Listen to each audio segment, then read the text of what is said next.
Hello everybody, welcome to my video.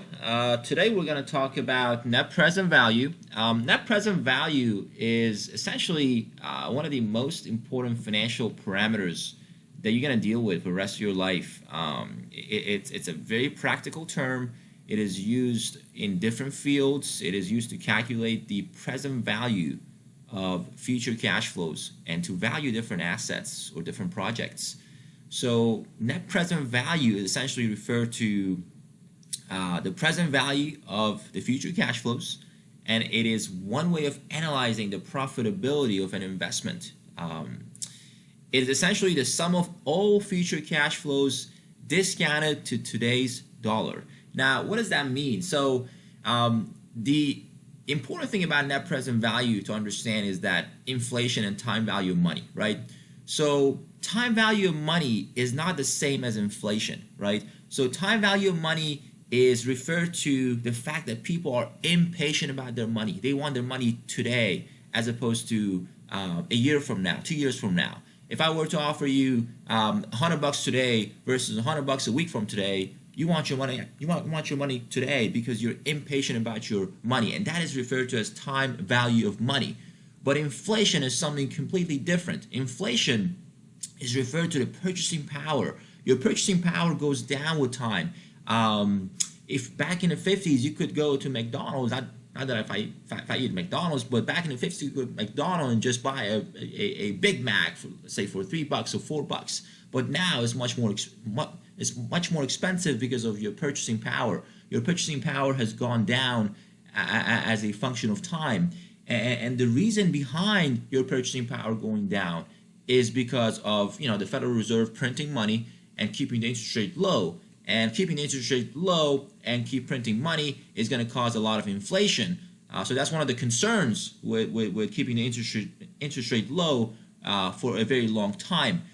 So it is very important to distinguish the difference between time value of money and inflation. They're not the same thing. They're different things. One is referred to the impatience of people about their money, and the other one is the fact that your purchasing power of your money will go down with time. Now, the insight about cash flows at different times, at different dates, is like different currencies. If I were to give you 200 Chinese yen and we're asked you to add to 500 US dollar, can you do that? No, you just have to convert the Chinese yen to US dollar first, or convert the US dollar to Chinese yen first and then add them up. It's the same exact concept with cash flows at different timing. So cash flows at different timing is like it's like different currencies. You have to convert them first and then you have to add them up, and that is the importance of net present value. So if you just add up the future cash flows without discounting them back, it's like saying, oh, I can just add 200 Chinese yen and 500 US dollar and get $700. You just can't do that, right? So it's the same exact concept. And I think we're going to go through the equation in a minute and explain the concept a little better. So here we go. So net present value formula. Net present value formula says that it is the summation of the future cash flows divided by 1 plus I to power of t, or some people call it n. Okay, so now what does this mean? It basically says I have a discount rate, which is referred to as I. They also call the I cost of capital, opportunity cost of capital, cost of money, hurdle rate. It has different names, but it's the same exact thing. It's referred to the same exact terminology, right? So we have to take our future cash flows and discount them back to today's dollar using a discount rate. Now, I'm going to make another video that explains what discount rate is, but for now, just know that discount rate consists of your equity and your debt. How much of your company is equity, and what percentage of the company is debt, and what is the cost and weight of equity and debt. And that's how they typically get the cost of capital, or weighted average cost of capital, or the opportunity cost of capital, or cost of money, or discount rate, right? So you take all of your future cash flows and you discount them back to using a discount rate, and you sum them up, and that's your net present value. Now, one important thing to note here is that net present value calculation assumes that positive cash flows from a project are reinvested back at the cost of capital. And by that, I mean right here. So all of the future cash flows are being reinvested back at this number, at this parameter called I, at my cost of capital, which is a good assumption. You make profit from a project, you're going to reinvest it back at your cost of capital to get your NPV. Now let's just say, what is the rule of thumb for NPV, right?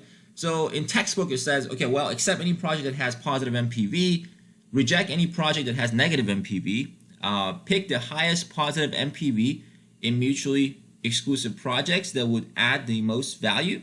And also NPV must be considered along other capital budgeting criteria and parameters to make educational decisions. Now, one thing to important here, if I invest $2 billion into a project and my NPV is $2 million, would you accept that project?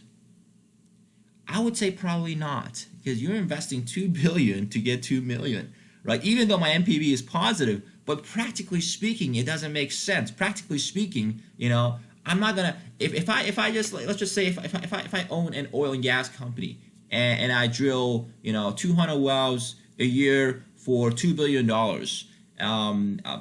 if I have a few minor issues with some of the wells, that positive NPV of $2 million will be gone now because I'm spending more money. So it's very important to take risk into account. This is deterministic.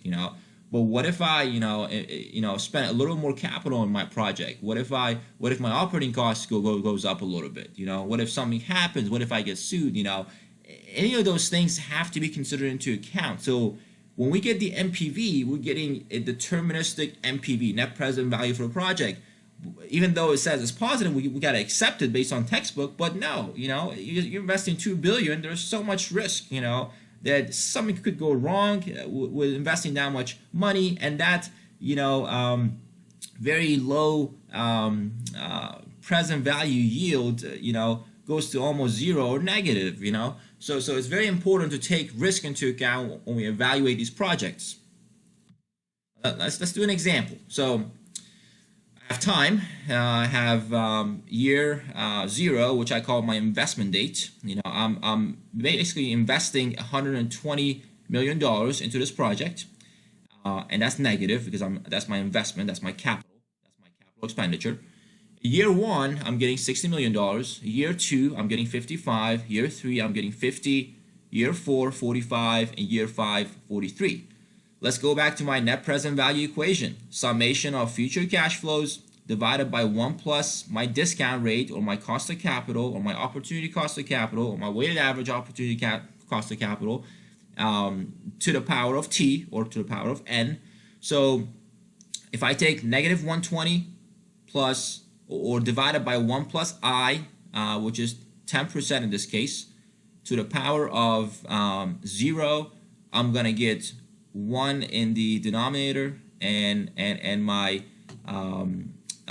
the first term is going to be negative 120. That's why I have negative 120 here, plus 60 year 1 divided by 1 plus my cost of capital, which is 10%, or 0.1 to power of 1, plus 55 year 2 divided by 1 plus cost of capital of 10% to the power of 2, plus 50 year 3 divided by 1 plus 10% to power of 3, plus 45 divided by 1 plus 10% to power of 4, plus 43 divided by 1 plus 10% to power of 5. If I do this math here, I'm going to get about $70 million. So I invested $120 million into the project, and my NPV, my net present value at 10% cost of capital, is about $70 million. Now, every company has a different cost of capital, and 10% is a good average to use on a lot of these projects, right? Every industry is going to have their own kind of average cost of capital, but across various industries, I think 10% is a pretty good weighted average number to use if you don't have any other number. And with that being said, That's it for net present value. Tune into my next videos. I'm going to talk about IRR. I'm going to talk about in detail about weighted average cost of capital, how you calculate it, and how you use those in practical sense. Thank you very much for listening, and